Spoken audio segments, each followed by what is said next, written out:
19 shkurt, çmimi i ankesave.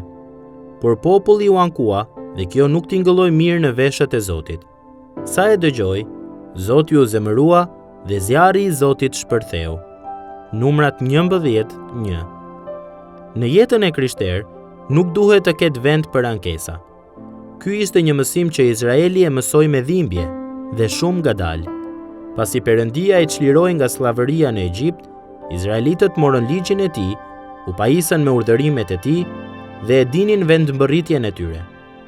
Ata u nisën me zell për në tokën e premtuar, por nuk kishin shkuar shumë larg, sapo kishin marrë kthesën e parë, kur filluan të ankoheshin. Ata donin të hanin mish në vend të manës, dhe madje shprehën dëshirën për të qenë sërish në Egjipt. Numrat 11, 4-6. Ata që dikur mendonin se furnizimi i përditshëm me mana nga Perëndia ishte një tregues i mrekullueshëm i dashurisë së tij për ta, tani po ankoheshin se u duhej të hanin të njëjtin ushqim çdo ditë. Ankesa duket sikur është diçka e vogël, mirëpo ajo është një shenjë që nuk ka mirënjohje. Sa herë që jeta e fëmijëve të Perëndisë karakterizohet nga mosbesimi dhe mungesa e mirënjohjes, pasojat janë të pashmangshme.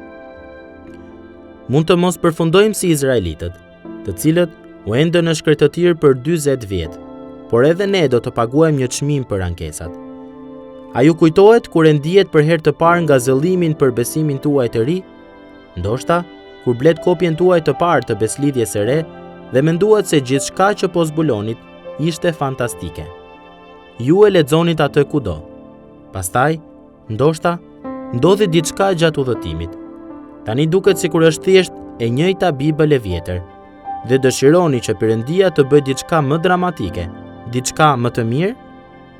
A ju kujtohet koha kur të folurit me të tjerët për besimin ju duket si privilegj emocionues, por tani ju duket si barë dhe detyrë?